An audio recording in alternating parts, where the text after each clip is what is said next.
अस्सलामुअलैकुम dear student, chapter number 12 के part 2 में खुश आमदीद।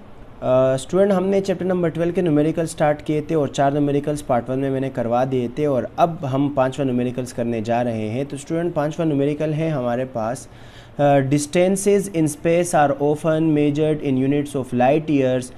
खला में जो फासले वगैरह है वो अक्सर नापे जाते हैं किस यूनिट में? लाइट ईयर्स के यूनिट में। The distance light travels in 1 year, और लाइट ईयर से मुराद है वो फासला जो रोशनी तय करे एक साल में।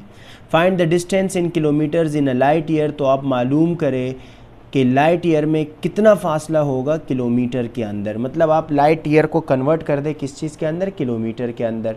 तो स्टूडेंट, इस न्यूमेरिकल को स्टार्ट करने से पहले मैं ज़रा लाइट ईयर को एक्सप्लेन कर रहा हूँ, फिर वहाँ से हम स्टार्ट करेंगे, ठीक है। स्टूडेंट, लाइट ईयर से मुराद है वो डिस्टेंस।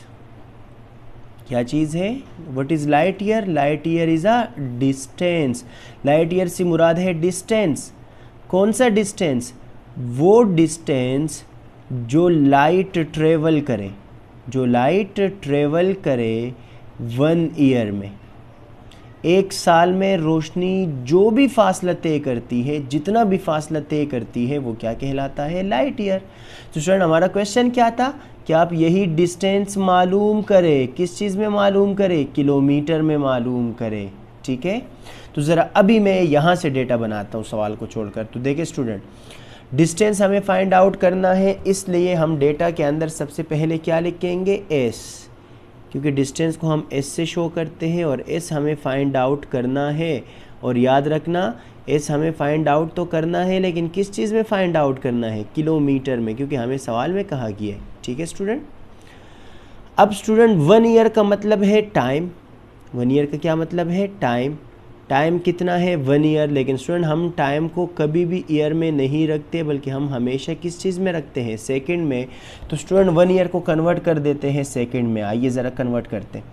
स्टूडेंट, एक साल का मतलब होता है 365 डेज़, और हर दिन में होते हैं 24 आवर्स, तो फिर मल्टीप्लाई करेंगे 24 से।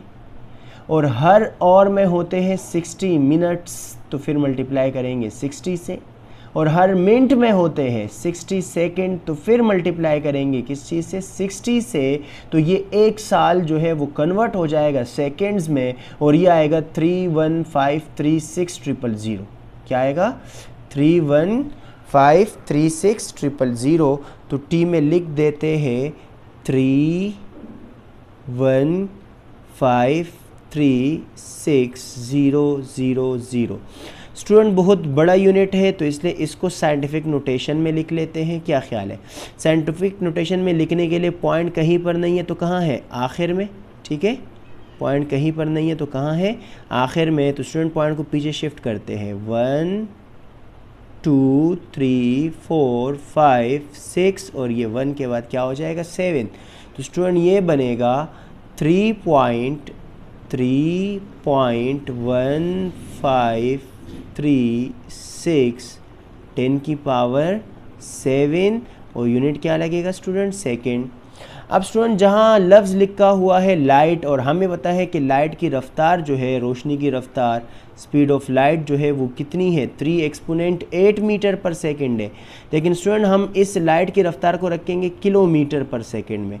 तो मीटर में तो 3 एक्सपोनेंट 8 होती है, लेकिन किलोमीटर में होती है 3 एक्सपोनेंट 5। तो इसलिए यहाँ रोशनी की रफ़्तार हम रखेंगे 3 एक्सपोनेंट 5, और यूनिट लगेगा किलोमीटर पर सेकंड। स्टूडेंट, किलोमीटर में रखने की वजह ये, क्योंकि हमें डिस्टेंस क्या चाहिए? किलोमीटर में चाहिए, तो फिर आप स्पीड ऑफ लाइट को भी किस चीज़ में रखो? किलोमीटर में रखो। अब चलते हैं सोल्यूशन की तरफ, ठीक है।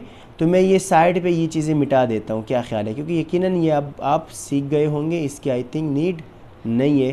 तो इसको ज़रा मैं मिटा देता हूँ ये चीज़ें, ठीक है। अब आते हैं स्टूडेंट सोल्यूशन की तरफ, ठीक है।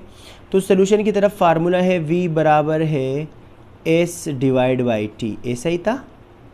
अगर आपको फासला मालूम करना है, t यहाँ डिवाइड हो रहा है उस तरफ जाएगा तो मल्टीप्लाई, तो s का फासला बनेगा, मतलब फासले का फार्मूला बनेगा v मल्टीप्लाई बाई t, है ना, ठीक है।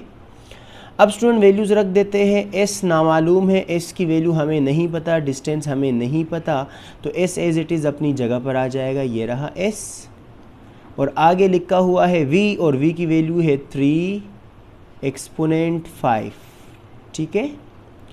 और फिर साथ में है टी, और टाइम की वैल्यू है 3.1536, और एक्सपोनेंट क्या है 7। अब स्टूडेंट इन दोनों को मल्टीप्लाई करेंगे तो फासले का जवाब आ जाएगा किस चीज़ में, किलोमीटर में।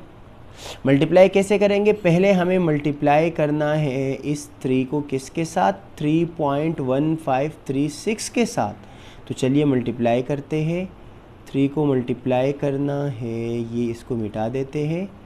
3 को मल्टीप्लाई करना है 3.1536 के साथ, तो आंसर आ रहा है 9.4608। क्या आंसर आ रहा है, 9.4608। अब स्टूडेंट ये 10 की पावर 5 बच गई, और 10 की पावर क्या बची, 7। दोनों आपस में क्या हो रहे हैं, मल्टीप्लाई। मल्टीप्लाई में बेस सेम, तो पावर क्या होते हैं, ऐड। तो 10 की पावर 5 प्लस 7, और आई थिंक ये बनेगा 12, आई थिंक क्या बल्कि 12 ही बनेगा। तो 10 की पावर क्या आ जाएगी, 12। तो हमने लाइट ईयर को कन्वर्ट कर दिया किस चीज़ में, किलोमीटर में।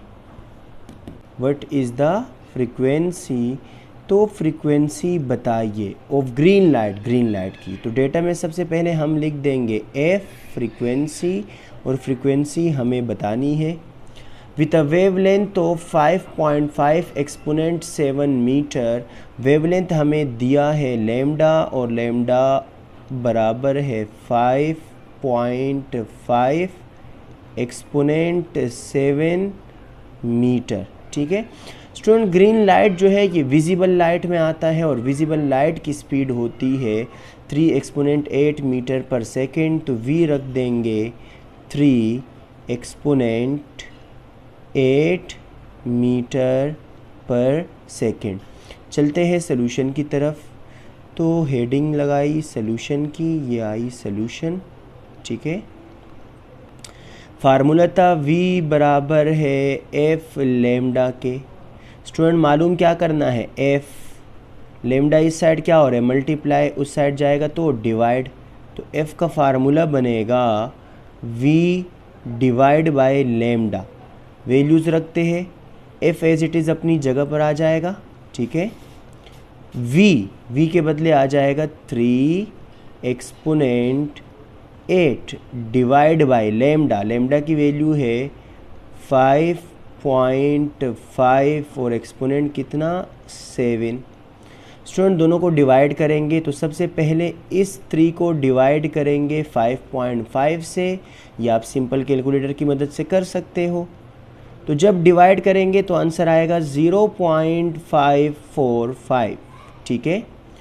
अब पावर्स की अगर बात करें स्टूडेंट, तो ये ऊपर क्या है, 10 की पावर क्या है 8, नीचे 10 की पावर क्या है 7। जब ये ऊपर जाएगा तो ये -7 बनेगा, तो 10 की पावर बन जाएगी 8 - 7, और 10 की पावर 8 - 7 बराबर होती है 10 की पावर 1 के, और 10 की पावर 1 बराबर किसके होते हैं, 10 के। तो इसलिए इसके साथ मल्टीप्लाई में क्या लिख देंगे भाई, 10 लिख देंगे। मल्टीप्लाई में लिखा 10, और जब इस वैल्यू को यानी 0.545 को मल्टीप्लाई करेंगे 10 से, तो आंसर आएगा 5.45, और फ्रीक्वेंसी का यूनिट क्या होगा, हर्ट्स। अब स्टूडेंट क्वेश्चन नंबर 7 हमारे पास है, a typical house hold microwave oven operates at a frequency of 2.45 gigahertz, ठीक है। तो एक माइक्रोवेव ओवन है जो कि ऑपरेट होता है 2.45 गीगाहर्ट्ज़ की फ्रीक्वेंसी पर। तो फ्रीक्वेंसी हमें दी गई है 2.45 गीगाहर्ट्ज़, लेकिन स्टूडेंट हम गीगाहर्ट्ज़ में नहीं रखते, हम हमेशा फ्रीक्वेंसी को नापते हैं किस चीज़ में, हर्ट्ज़ में। तो इसलिए हमें गीगाहर्ट्ज़ से जाना पड़ेगा किस चीज़ में, हर्ट्ज़ में। तो ये 2.45 तो अपनी जगह पर आ जाएगा, लेकिन स्टूडेंट गीगा का मतलब होता है 10 की पावर 9, तो यहाँ हमने लिखा 10 की पावर 9, ये किसके बदले आ जाएगा, गीगा के बदले, और हर्ट्ज़ जो है वो अपनी जगह पर। ठीक है। What is the wavelength of this radiation, बताइए कि इस रेडिएशन की वेवलेंथ क्या होगी। तो वेवलेंथ को हम शो करते हैं लेमडा से, लेमडा बराबर है और यहाँ क्या आ जाएगा, क्वेश्चन मार्क आ जाएगा। ठीक है। अब स्टूडेंट स्पीड जो है वो कांस्टेंट होती है इलेक्ट्रोमैग्नेटिक वेव्स की, माइक्रोवेव भी इलेक्ट्रोमैग्नेटिक वेव्स है, और वो कितनी होती है, 3 एक्सपोनेंट 8 मीटर पर सेकेंड। ठीक है स्टूडेंट, चलते हैं सोल्यूशन की तरफ। सोल्यूशन में अगेन वही फार्मूला लगेगा, v बराबर है f लेमडा के। स्टूडेंट अगर आपको मालूम करना हो लेमडा, क्या मालूम करना हो, लेमडा मालूम करना हो, तो ये f यहाँ मल्टीप्लाई दूसरी साइड जाएगा तो डिवाइड, तो फार्मूला बनेगा लेमडा का, लेमडा बराबर है v डिवाइड बाय f।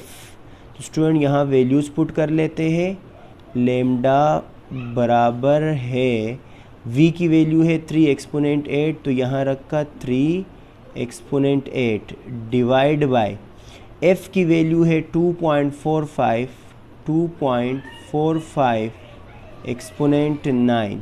ठीक है स्टूडेंट, जब डिवाइड करेंगे 3 को 2.45 से तो आंसर आ जाएगा, आंसर आएगा, देख लेते हैं कैलकुलेटर से करके,